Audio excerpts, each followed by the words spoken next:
मैं उत्कर्ष अग्रवाल आप सभी का स्वागत करता हूं हमारे इस यूट्यूब चैनल उत्कर्ष इंडिया कोडिंग में। और आज हम लोग देखेंगे जावा के ऊपर एरे कैसे बनाते हैं और ये हमारा लेक्चर नंबर 40 है।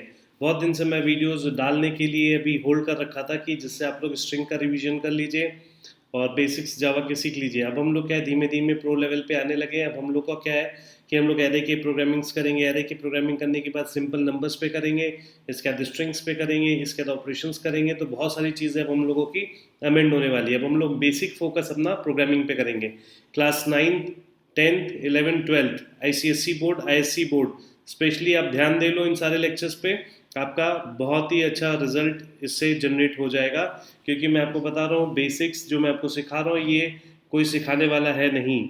ठीक है, सब आपको प्रो लेवल की प्रोग्रामिंग सिखाएंगे। सब लोग कहेंगे कि आप यूट्यूब पे आप देखोगे तो ये कमाओ वो कमाओ, एक दिन में इतना पैसा कमाओ, कोडिंग करो, ये करो वो, तो ऐसा होता नहीं है। ठीक है, प्रैक्टिकल सिनेरियो पे आप जाओगे। आज मैं भी लेक्चर्स बना रहा हूँ तो ऐसा थोड़ी है कि मेरे को पैसा तुरंत डे वन से मिलने लगेगा। मुझे प्रोग्रामिंग आती है तो मैं केवल प्रोग्रामिंग करके इतना कमा रहा है, ऐसा नहीं है। ठीक है, आपको बेसिक्स आना चाहिए, स्किल्स आनी चाहिए। स्किल्स आपकी जब क्लियर रहेंगी तो आप जो है अपने प्रोग्राम को, अपने लॉजिक को डेवलप कर सकते हो और डिफरेंट टाइप ऑफ लैंग्वेजेस आप इजी गोइंग सीख सकते हो। तो प्रो लेवल पे जाने से पहले बेसिक से शुरू करते हैं। तो चलिए शुरू करते हैं अपना आज का लेक्चर, एरे इन जावा। तो आज हम लोग आ गए अपने एरे इन जावा प्रोग्राम के अंदर। इसमें आप देख सकते हैं कि मैंने स्क्रीन पे आपके कुछ नोट्स बना के रखे हुए हैं। जैसे there are two types of array basically, single dimensional array, two types of array, single dimensional array and multi dimensional array. Array के अंदर क्या होता है basically, it is a collection of similar data type. What it is? It is collection of it is collection of similar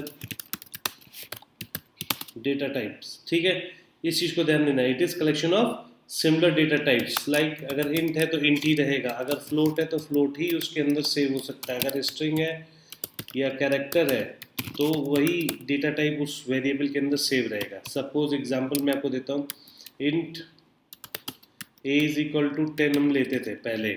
अभी क्या है इसमें, in this we were able to store one value in single variable a।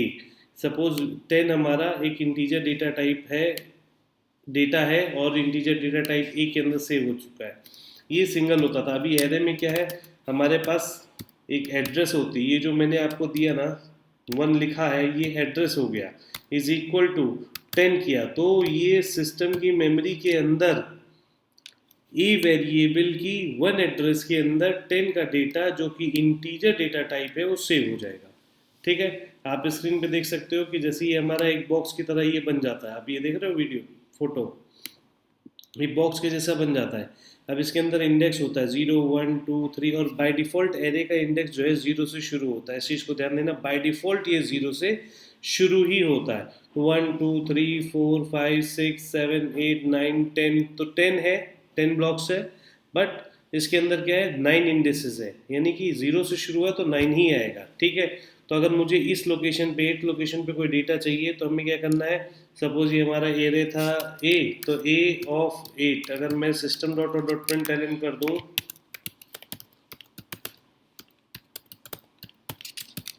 A of 8, तो क्या होगा, जो इस 8 location पे यहाँ पे डेटा स्टोर होगा वो प्रिंट हो जाएगा। क्लियर है? इसके ऊपर कोई डाउट हो तो आप मेरे से पूछ सकते हो। अभी हम लोग देखते हैं सिंपल दो तरह से डिक्लेरेशन देखेंगे एरे का, एक फॉर लूप का यूज करके देखेंगे, एक वन ऑन वन इनिशियलाइजेशन देखेंगे। तो वन ऑन वन इनिशियलाइजेशन में आप देख सकते हो कि मैंने यहाँ पे ऑलरेडी प्रोग्राम बना के रखा हुआ है। सैम्पल क्लास लिया हमने, एक एरे क्लास लिया और उसके बाद public static void main string yes, यहाँ तक तो वेल फेमिलियर हो। इसके बाद हम लोग आते हैं डिक्लेरेशन।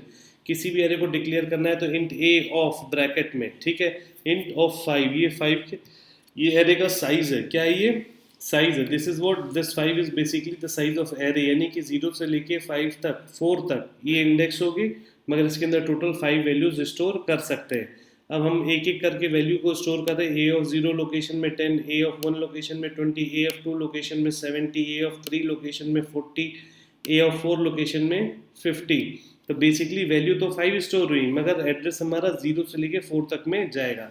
इसके बाद हमने इसको प्रिंट करना है, तो प्रिंट करना है तो सिंगल सिंगल भी हम प्रिंट कर सकते हैं, बट वो एक लेंदी प्रोसेस है। तो हम क्या कर रहे हैं, हम एक फॉर लूप का यूज़ कर रहे हैं सिंपल सा, और length of the array use कर रहे हैं। जो हमारी ये एरे ए है, ये ए एरे है, इसका लेंथ हमने निकाल लिया। अब आप चाहो, जैसे आपको पता है पहले से 5 है तो 5 भी दे सकते हो, आपको कमांड यूज़ करना है तो लेंथ निकाल सकते हो उसका। System dot print L N A of I. अब आई क्या है, आई 0 से शुरू होगा, 1 2 3 4 तक जाएगा, लेंथ हमारी 5 है तो बाय डिफॉल्ट 4 तक जाएगा, ठीक है। अब इसके अंदर क्या होगा, हमारा प्रोग्राम 4 तक रन करेगा और इसका आउटपुट क्या आएगा, 10 20 70 40 50। देखो ये आउटपुट आ गया, ठीक है। सिंपल हम लोग अब एक प्रोग्राम बना रहे हैं जिसके अंदर हम लोग क्या करें, सैम्पल प्रोग्राम एरे का है, फॉर लूप को यूज़ करके हमने यहाँ तक देखो आप, इस प्रोग्राम में भी हमने सेम यूज़ किया है, पब्लिश स्टैटिक वॉइड मिन तक आ गए। इसके बाद हम लोगों ने डिक्लेयर किया है, इनिशलाइज किया है, ठीक है। इसके बाद फिर हम लोगों ने क्या किया है, for int i is equal to 0, i length हमने ले ली 5 ले ली, उसको भी आप 5 ले सकते हो क्योंकि हमने बाय डिफ़ॉल्ट, ये यूनिवर्सल प्रोग्राम है। मगर अगर आप चाहो तो इसको जो है एक स्टैंडर्ड तरीके से 5 तक ले रखते हो, तो 5 तक आपने कर लिया, प्लस प्लस कर दिया। और ये हमने क्या किया, A of I is equal to I, तो आई के अंदर 0 1 2 3 4 5 6 स्टोर हो जाएगा। और हमने फिर इसको प्रिंट कर दिया, और ए ऑफ आई इज को हमने आउटपुट दे दिया। तो इसमें क्या होगा, 0 1 2 3 4 हमारा आउटपुट में प्रिंट हो जाएगा। सिमिलर प्रोग्राम अब हम लोग करके देखते हैं अपना, रन करके जावा कंपाइलर के ऊपर। आप देख सकते हो ऑन दी स्क्रीन, ठीक है। तो अब हम लोग यहाँ पे देख रहे हैं, एक एरे का एग्जांपल ले रहे हैं हम लोग। Publish static void main int, हमने एक वेरिएबल लिया ए, जिसका एरे का साइज़ यहाँ पे देख सकते हो आप, ए वेरिएबल लिया, इसका एरे का साइज़ हमने 10 दे दिया।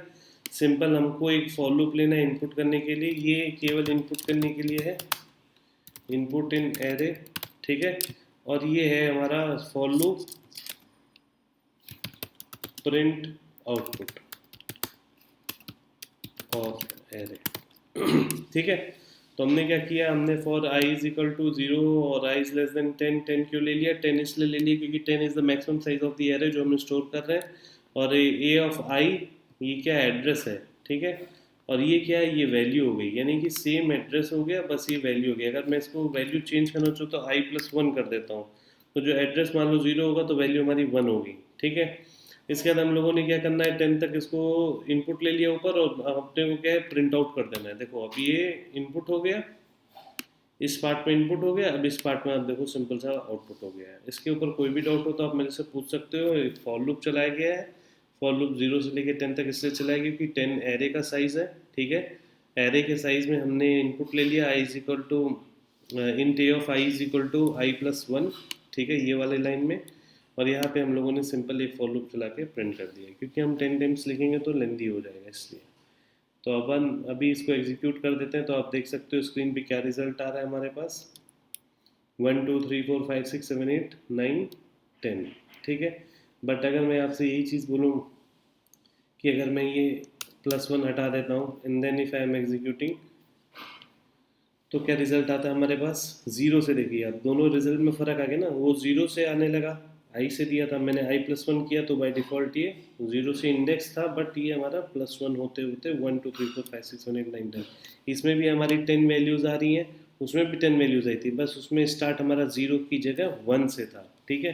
तो अब आपको इसमें कोई डाउट हो तो आप मेरे से पूछ सकते हो। अब हम लोग और धीमे धीमे फ्लो में आ रहे हैं। अभी तक हम लोगों ने जावा के अंदर स्ट्रिंग के कुछ प्रोग्राम सीखे, एरे के कुछ प्रोग्राम सीखना शुरू कर दिया है, स्कैनर आपको सिखा दिया, ऑपरेटर्स क्या होते हैं और आपके एक्सप्रेशंस क्या होते हैं, सिंपल वाइल लूप क्या होता है, फॉर लूप क्या होता है, डू वाइल लूप क्या होता है, ये सारे छोटे छोटे कॉन्सेप्ट्स मैंने आपके जावा में क्लियर कर दिए। अब हम लोग एरे के ऊपर आ गए। एरे के बाद हम लोग कंस्ट्रक्टर्स सीखेंगे और उसके बाद सिर्फ मेथड यूज़ करके हम लोग छोटे छोटे 1 2 प्रोग्राम बनाते रहेंगे रेगुलर बेसिस पे। ऑलमोस्ट आपका सिलेबस है इस मंथ में एंड होने की एक्सपेक्टेशन है कि सितंबर या अक्टूबर में आपका सिलेबस एंड हो जाएगा, एंड बाय दैट इसके बाद हम लोग प्रैक्टिस पेपर्स के अलावा और कुछ भी नहीं करेंगे, सिर्फ हम लोग बोर्ड्स की तैयारी करेंगे और रेगुलर प्रैक्टिस पेपर्स पे फोकस रखेंगे, जिससे हमारे मार्क्स अप्रॉक्सीमेटली कम से कम मिनिमम से मिनिमम 100 स्कोर हो सके, ठीक है। तो अगर आपको कोई भी डाउट हो तो डेफिनेटली मेरे से कांटेक्ट करो, डिस्क्रिप्शन में है लिंक, आप कमेंट कर सकते हो। आप मेरा टेलीग्राम चैनल भी है, टेलीग्राम के ग्रुप में भी आप जुड़ सकते हो, इन उत्कर्ष इंडिया कोडिंग करके आप देखोगे तो उसमें भी मैं आपको मिल जाऊंगा, वहाँ आप मुझसे direct one two one questions कर सकते हो। ठीक है, अगर इस पर आपको कोई डाउट हो तो आप करना। इस पर आप असाइनमेंट बनाना शुरू कर दो, राइट ए प्रोग्राम। इसमें आप असाइनमेंट देख लो कि write a program to print 10 sum of 10 natural numbers। assignment, write a program to sum of 10 natural numbers.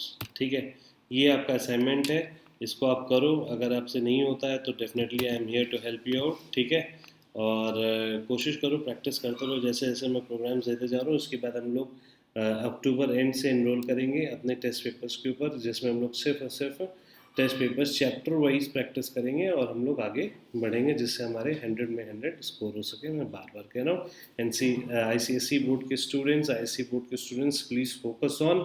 ये मैं बहुत ही मेहनत से बना रहा हूँ। Do like, share and subscribe my channel. और इससे क्या होगा कि मेरा मोटिवेशन भी बना रहेगा आपको बताने के लिए, और आप लोगों को भी बहुत अच्छे नंबर स्कोर करने में दिक्कत नहीं होगी, और किसी की भी आपको इसके बाद हेल्प करने की ज़रूरत नहीं है। आप खुद अपनी हेल्प कर पाओगे इस प्रोग्रामिंग पार्ट में। ठीक है, चलो, thank you, take care, enjoy life.